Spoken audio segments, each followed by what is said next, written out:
Hi, I'm Gregory Davis, gynecologist here in Chico, California, talking to you today about some of the stressful situations that we're seeing in our community and how it's affected our patients with their hormone levels and their ability to deal with stress.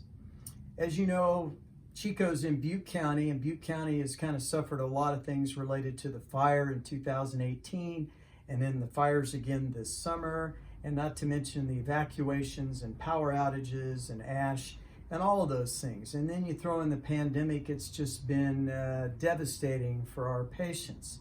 So I wanted to share with you what we're finding out and what's working to help you navigate through this very, very difficult time. First of all, I want to say to you, I'm sorry that you've had to go through this, and we're here for you. And the good news is we've got lots of options to help you start to feel better and to recover. So the thing to remember is that when you look at stress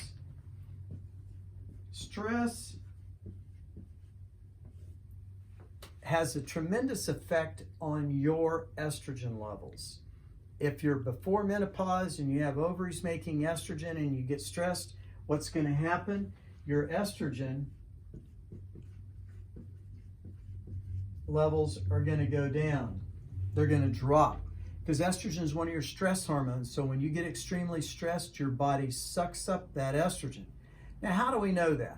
Well, it's interesting. I discovered years ago when we had estrogen patches for postmenopausal ladies that the patches were supposed to last from 3 to 4 days. And I had patients who came in and go, you know, my patches work fine, but when I do a stressful thing, I noticed I was in an extreme amount of stress because I had some job that I was doing that was going to be very difficult, and my patches were like all sucked up after 2 days. So then I started asking my patients who had been going through stressful things. They were doing fine, and then all of a sudden they weren't doing well, and they noticed that their patches were wearing off sooner.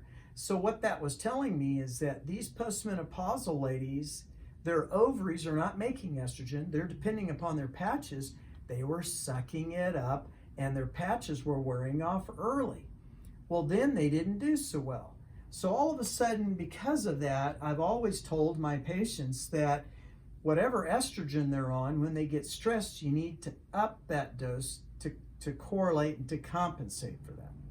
Well, this whole campfire and then this past summer and this pandemic has just kind of wreaked havoc on our patients' estrogen levels. And I started to notice a couple of other things. Besides, when the estrogen going down, ladies start to notice that they may not always have hot flashes and night sweats, but they're having trouble staying asleep. They're having trouble multitasking. They're having trouble concentrating and focusing. Well, you know what's interesting is I had a couple of patients whose blood pressures have been up. And these patients have never had elevated blood pressure. They don't have any risk factors for that. Then it dawned on me, when you go back and you look at your physiology, your kidneys have your little adrenal glands that sit on top of your kidneys. Well, what do your adrenal glands do? They make some steroid hormones that help you, but they also make adrenaline. Well, adrenaline is what you need for emergencies. The problem is estrogen is what regulates how much adrenaline your adrenal glands release. Well, when you get stressed and your estrogen level drops, your adrenal glands kind of go into default mode and they go, well, I don't know what to do, so I'm just going to release a whole bunch for everything. So you can't find your keys, you can't find your phone, it's not a big deal, but your adrenal gland doesn't know that. Boom, you get this big release of adrenaline, your heart rate's up, your blood pressure's up. And if you didn't have an anxiety disorder, you start to develop one because you go, man, why am I feeling so anxious? And then I notice that my patients who do have an anxiety disorder, that they're under control, all of a sudden they feel like they're having all these anxiety and they're not relapsing into their depression. They're actually just having artificial huge amounts of adrenaline that's triggering those same type of physiologic symptoms. So when your adrenal gland goes into default mode, every day it's making adrenaline. Well, your adrenal gland is meant for emergencies. It's not meant for daily use. Well, the second thing I noticed is that your thyroid, when you look at your thyroid, Your thyroid gland is trying to regulate your ovaries and trying to regulate your adrenal glands. It's kind of the master gland. So when your adrenal glands are not functioning, your thyroid goes, okay, I got to crank it up. When your estrogen's down, or you have ovaries and your estrogen's not functioning, then your thyroid has to work harder. Well, the frustrating thing is that our patients are having these symptoms of inappropriate or lots of adrenaline being released. There's not a real way to measure that other than the fact that their blood pressure may be up. They're coming to our office, which usually is not a very stressful thing because they've been here before, or they've gone to their pharmacy, or they've gone to some other place where they've measured their blood pressure and they're not really upset about it, but their blood pressure's up. So they're pleased to know that there's a reason why their blood pressure is up, and it's because of their adrenal gland. But when they go to check their thyroid labs, there's a normal range for your thyroid. And I encourage you at this point to go watch my hypothyroid YouTube video, which kind of explains the physiology of the thyroid.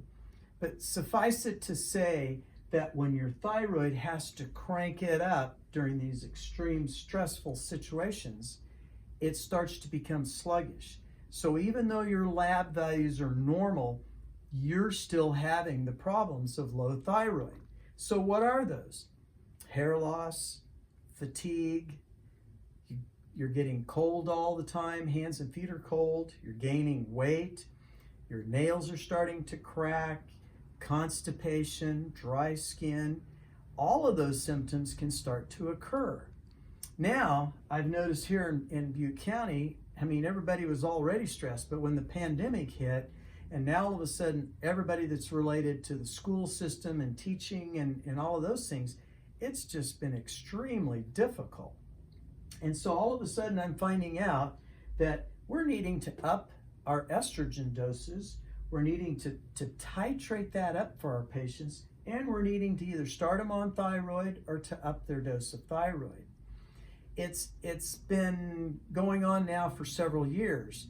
And I'm telling you that it's so important to get these dialed in, because for all of those patients that have post-traumatic stress disorder, PTSD, guess what?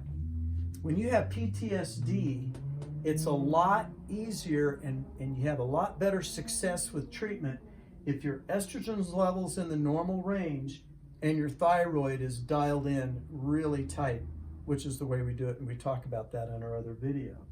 So we really get your thyroid dialed in, which is going to make it easier for you to get through your PTSD, make it easier to get through these times of anxiety and elevated blood pressure. So I encourage you, if you're suffering in this situation, please set up, make an appointment, come in and visit with us. There's a lot we can do to help you during this difficult time. Thank you very much.